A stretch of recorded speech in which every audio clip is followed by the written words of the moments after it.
കുവൈറ്റിലെ ദുരന്തത്തിനിരയായവർക്ക് കണ്ണീരോടെ വിട ചൊല്ലുകയാണ് നാട്. മൃതദേഹങ്ങൾ നാട്ടിലേക്ക് കൊണ്ടുപോയി. തൃശൂർ സ്വദേശി ബിനോയ് തോമസിന്റെ സംസ്കാര ചടങ്ങുകൾ പുരോഗമിക്കുന്നു. മറ്റുള്ളവരുടെ മൃതദേഹങ്ങൾ അല്പസമയത്തിനകം തന്നെ വീടുകളിലേക്ക് എത്തിക്കുമെന്നാണ് അറിയാൻ കഴിയുന്നത്. അതുല്യ തുടരുന്നുണ്ട്. അതുല്യ, തൃശൂർ സ്വദേശി ബിനോയ് തോമസിന്റെ സംസ്കാര ചടങ്ങുകൾ പൂർത്തിയായോ? അവിടെ ഇപ്പോൾ ആളുകൾ അന്തിമോപചാരം അർപ്പിക്കുന്നുവെന്ന് ദൃശ്യങ്ങളിൽ വ്യക്തമാകുന്നുണ്ട്. മറ്റുള്ളവരുടെ മൃതദേഹങ്ങൾ നാടുകളിലേക്ക് എത്തിച്ചിട്ടുണ്ടോ? ലിബീഷ്, ഇപ്പോൾ ചാവക്കാട് സ്വദേശി ബിനോയ് തോമസിൻ്റെ സംസ്കാര ചടങ്ങുകൾ ഏതാണ്ട് പുരോഗമിച്ചുകൊണ്ടിരിക്കുകയാണ്. ഇപ്പോൾ മൃതദേഹം വീട്ടിലെ പൊതുദർശനത്തിനും ബന്ധുക്കളുടെയും എല്ലാം ദർശനത്തിന് ശേഷം ഇപ്പോൾ മൃതദേഹം അവിടെ നിന്ന് പള്ളിയിലേക്ക് എത്തിച്ചിട്ടുണ്ട്. ഇനി അന്ത്യശുശ്രൂഷകൾ നടത്തിയ ശേഷം അധികം വൈകാതെ തന്നെ സംസ്കാരവും നടക്കും. അതുപോലെ തന്നെ ഇന്ന് സംസ്കാരമുള്ളവർ 12 പേരുടെ സംസ്കാരമാണ് ഇന്നത്തേക്ക് നിശ്ചയിച്ചിട്ടുള്ളത്. അതിൽ തന്നെ ഇപ്പോൾ തിങ്കളാഴ്ചയും അതുപോലെ തന്നെ ഞായറാഴ്ചയും എല്ലാം സംസ്കരിക്കാനിരിക്കുന്നവരുടെ ചിലരുടെ എല്ലാം മൃതദേഹങ്ങൾ ഇപ്പോൾ മോർച്ചറിയിലേക്ക് മാറ്റിയിട്ടുണ്ട്. ഈ അപകടത്തിൽ മരിച്ചവരിൽ വെച്ച് ഏറ്റവും പ്രായം കുറഞ്ഞ ആളായിരുന്നു ശ്രീഹരി പ്രദീപ് എന്ന് പറയുന്നത്. ഇദ്ദേഹം അവിടെ ജോലിക്ക് എത്തിയിട്ട് വെറും 5 ദിവസമേ ആയിരുന്നുള്ളൂ. നാട്ടിൽ നിന്ന് പുതുതായി ജോലി നേടി, നാട്ടിലൊരു അധ്യാപകനായിരുന്നു. നാട്ടിൽ നിന്ന് പുതിയ ജോലി നേടി കുവൈറ്റിലെത്തിയിട്ട് വെറും 5 ദിവസമേ ആയിരുന്നുള്ളൂ. എന്നിട്ടാണ് അദ്ദേഹം അവിടെ വെച്ച് ഇപ്പോൾ ഈ തീപിടുത്തത്തിൽ മരിച്ചത്.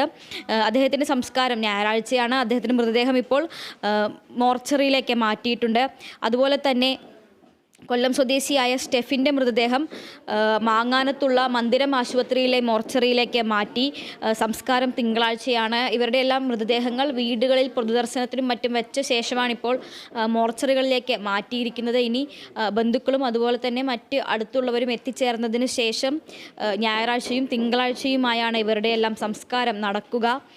ഇന്ന് സംസ്കാരം നടക്കുന്ന മറ്റുള്ളവരെന്ന് പറയുന്നത് തിരുവനന്തപുരത്തുള്ള നെടുമങ്ങാട് സ്വദേശി അരുൺ ബാബു, കൊല്ലം സ്വദേശികളായ സുരേഷ്, ഷമീർ, പത്തനംതിട്ട സ്വദേശിയായ PV മുരളീധരൻ, മലപ്പുറം പുലാമന്തോൾ സ്വദേശിയായ ബാഹുലയൻ, അതുപോലെ തന്നെ തിരൂർ സ്വദേശിയായ നൂഹ്, കണ്ണൂർ സ്വദേശികളായ നിതിൻ, വിശ്വാസ് കൃഷ്ണൻ, കാസർഗോഡ് നിന്നുള്ള കേളു പൊന്മലേരി, ചെർക്കള സ്വദേശിയായ രഞ്ജിത്ത്, അതുപോലെ തന്നെ തിരുവനന്തപുരത്തു നിന്നുള്ള ശ്രീജേഷ് തങ്കപ്പൻ നായർ എന്നിങ്ങനെ ഇത്രയും പേരുടെ സംസ്കാരമാണ് ഇന്ന് തന്നെ നടക്കുക. പത്തനംതിട്ട സ്വദേശികളായ സജു വർഗീസിൻ്റെയും സ്റ്റെഫിൻ എബ്രഹാമിൻ്റെയും സംസ്കാരം തിങ്കളാഴ്ച നടക്കും. ഇതിൽ സ്റ്റെഫിൻ്റെ മൃതദേഹമാണ് ഇപ്പോൾ പത്തനംതിട്ട മാങ്ങാനത്തെ മന്ദിരത്തുള്ള ആശുപത്രിയിലെ മോർച്ചറിയിലേക്ക് മാറ്റിയിട്ടുള്ളത്. അതുപോലെ തന്നെ പത്തനംതിട്ടയിൽ തന്നെയുള്ള നിരണം സ്വദേശിയായ മാത്യു തോമസിൻ്റെ സംസ്കാരം ചൊവ്വാഴ്ചയായിരിക്കും നടക്കുക.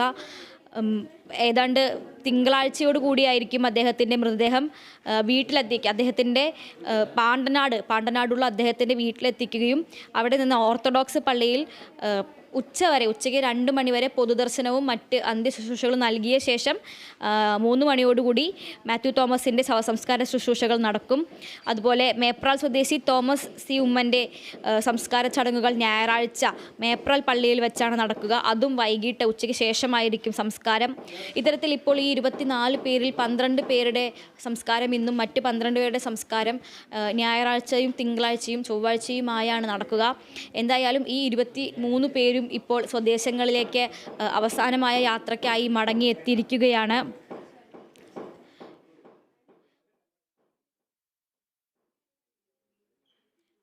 ഇന്നലെ 13-ാം തീയതി രാവിലെ പുലർച്ചെ 4:30 ഇവിടെ കുവൈറ്റിലെ ഈ ഒരു കെട്ടിടത്തിൽ തീപിടുത്തമുണ്ടായത്. പ്രവാസി മലയാളിയായ NTBC ഗ്രൂപ്പിൻ്റെ ഉടമസ്ഥതയിലുള്ള 6 നില കെട്ടിടമായിരുന്നു ഇത്. ഏതാണ്ട് 24ഓളം ഫ്ലാറ്റുകളിലായി 196-ലധികം ആളുകൾ ഈ കെട്ടിടത്തിൽ താമസിക്കുന്നുണ്ടായിരുന്നു. നൈറ്റ് ഡ്യൂട്ടിയിലുള്ള 20 പേരൊഴിച്ച് ബാക്കിയുള്ള 176 പേരും ഈ 24 ഫ്ലാറ്റുകളിലായി ഈ അപകടം നടക്കുന്നത്, അതായത് തീപിടുത്തം നടക്കുന്ന സമയത്ത് ആ ഫ്ലാറ്റിൽ 6 നില കെട്ടിടത്തിലുണ്ടായിരുന്നു. കെട്ടിടത്തിൻ്റെ ഏറ്റവും താഴെയുള്ള നിലയിൽ നിന്ന് ഗാർഡ് റൂം, അതായത് സുരക്ഷാ ജീവനക്കാരൻ്റെ റൂമിൽ നിന്നുള്ള ഷോർട്ട് സർക്യൂട്ടിൽ നിന്നാണ് ഈ തീപിടുത്തം ആരംഭിച്ചത്. എന്നാൽ നിമിഷങ്ങൾക്കകം തന്നെ അവിടെ സൂക്ഷിച്ചിരുന്ന പാചകവാതക ഏതാണ്ട് 20ഓളം വരുന്ന പാചകവാതക സിലിണ്ടറുകളിൽ നിന്നുള്ള വാതകത്തിൻ്റെ ചോർച്ചയും കൂടി ആയപ്പോൾ മിനിറ്റുകൾ കൊണ്ട് അല്ലെങ്കിൽ നിമിഷങ്ങൾ കൊണ്ട് ഈ കെട്ടിടം ഒരു വൻ അഗ്നിബാധയിലേക്ക് നീങ്ങുകയായിരുന്നു. അതുകൊണ്ട് തന്നെ ഇതെല്ലാം സംഭവിച്ചത് വെറും നിമിഷങ്ങൾക്കുള്ളിലായിരുന്നു എന്നതുകൊണ്ട് തന്നെ ഉറങ്ങിക്കിടക്കുകയായിരുന്ന തൊഴിലാളികൾക്കൊന്നും തന്നെ എന്താണ് സംഭവിക്കുന്നത് എന്ന് മനസ്സിലാക്കാൻ കഴിഞ്ഞില്ല.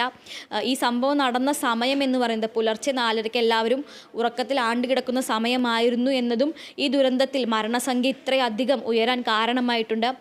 പലരും ഇത്തരത്തിലൊരു അപകടം നടന്നു എന്നും തീ പിടിച്ചു എന്നും പുക തുടങ്ങിയെന്നും അറിയുന്നതിന് മുൻപേ തന്നെ കടുത്ത ഉറക്കത്തിനിടയിൽ തന്നെ പുക ശ്വസിച്ച് മരണത്തിലേക്ക് പോയവരുണ്ട്. സത്യത്തിൽ ഈ 49 പേർ മരിച്ച 49 പേരിൽ 2 പേർ മാത്രമാണ് തീപിടുത്തത്തിൽ നിന്നുള്ള പൊള്ളലേറ്റ് മരിച്ചിട്ടുള്ളത്. ബാക്കിയുള്ളവരിൽ 4-ലധികം പേർ ഈ കെട്ടിടത്തിൽ നിന്ന് രക്ഷപ്പെടാനായി ചാടി ജനാലുകൾ വഴിയും അതുപോലെ തന്നെ ഫയർ എക്സിറ്റുകൾ വഴിയും താഴേക്ക് ചാടുന്നതിനിടയിൽ പരിക്കേറ്റാണ് മരിച്ചത്. ബാക്കിയുള്ളവരെല്ലാവരും തന്നെ പുക ശ്വസിച്ച് കറുത്ത നിറത്തിലുള്ള കടുത്ത വിഷവാതകം ശ്വസിച്ചാണ് മരിച്ചിട്ടുള്ളത്. ശ്വാസം മുട്ടിയാണ് മരിച്ചിട്ടുള്ളത്. 2 പേർ മാത്രമാണ് ഇത്തരത്തിൽ തീ പിടിച്ച് മാത്രം മരിച്ചിരിക്കുന്നത്. അതിലേറ്റവും സങ്കടകരമായ കാര്യം എന്ന് പറയുന്നത് ഇവരിൽ പലരും പുതിയതായി ജോലിക്ക് ചേർന്നവരും നാട്ടിൽ പോകാൻ ദിവസങ്ങൾ മാത്രം ബാക്കിയുള്ളവരും നാട്ടിൽ പോയി 2-3 ദിവസങ്ങൾക്ക് മുൻപ് തിരിച്ചെത്തി നാട്ടിലെ വിശേഷങ്ങൾ പങ്കുവെച്ചുകൊണ്ടിരുന്നവരുമെല്ലാം ആയിരുന്നു എന്നാണ് ഇപ്പോൾ തൃശ്ശൂരിൽ സംസ്കാര ശുശ്രൂഷകൾക്കായി പള്ളിയിൽ എത്തിച്ചിട്ടുള്ള ബിനോയ് തോമസ് നാട്ടിൽ നിന്ന് വെറും ഒരാഴ്ച മുൻപാണ് ബന്ധുക്കളോടെല്ലാം യാത്ര പറഞ്ഞ് തിരിച്ചു പോയത്. ദിവസങ്ങൾക്ക് ശേഷം അദ്ദേഹം തിരിച്ച് നാട്ടിലേക്ക് എത്തുന്നത് ഇങ്ങനെ ആയിരിക്കുമെന്ന് ഒരിക്കലും ആ കുടുംബം പ്രതീക്ഷിച്ചിട്ടുണ്ടാകില്ല. അതുപോലെ തന്നെ വെറും 2 ആഴ്ചകൾക്കുള്ളിൽ തിരിച്ച് നാട്ടിലേക്ക് വരാനിരിക്കുകയായിരുന്നു പത്തനംതിട്ട സ്വദേശിയായ സജുവും കൊല്ലം സ്വദേശിയായ ഷമീറുമെല്ലാം. സാമ്പത്തിക ബാധ്യതകളെല്ലാം തീർത്ത് പുതിയ വീട്, കല്യാണം, ഇത്തരത്തിലുള്ള സ്വപ്നങ്ങളെല്ലാമായി തിരിച്ച് വീട്ടിലേക്ക് വരാനുള്ള ടിക്കറ്റുകൾ എടുത്തുകൊണ്ട് വീട്ടുകാർക്ക് ഇന്ന ദിവസം എത്തും എന്നുള്ള അറിയിപ്പ് കൊടുത്ത് കാത്തിരിക്കുകയായിരുന്നു. അവരാണിപ്പോൾ ഇത്തരത്തിൽ വീട്ടിലേക്ക് മടങ്ങേണ്ടി വന്നിരിക്കുന്നത്. ഇതിൽ സാജൻ ജോർജിൻ്റെ പുനലൂരുള്ള സാജൻ്റെ കാര്യം ഇതിലും വിഷമകരമാണ്. ജോലിക്ക് കയറിയിട്ട് വെറും 1.5 മാസം മാത്രമേ ആയിട്ടുള്ളൂ. ആദ്യ ശമ്പളം വന്നതിൻ്റെ സന്തോഷം വീട്ടുകാരുമായി പങ്കുവെച്ച് ശമ്പളത്തിലൊരു പങ്ക് വീട്ടിലേക്ക് അയച്ചു കൊടുത്തതിൻ്റെ സന്തോഷം മാറിയിട്ടില്ല ആ വീട്ടിലേക്കാണ് ഇപ്പോൾ സാജൻ്റെ മരണവാർത്ത എത്തുന്നത്. അതിൽ ഏറ്റവും ഈ കൂട്ടത്തിൽ ഏറ്റവും ചെറിയ അല്ലെങ്കിൽ പ്രായം കുറഞ്ഞയാളെന്ന് തന്നെ പറയാം. അത്രയും വേർപാട്, ഏറ്റവും കൂടുതൽ വേദനയുണ്ടാക്കിയ വേർപാടാണ് ശ്രീഹരി പ്രദീപിൻ്റേത്.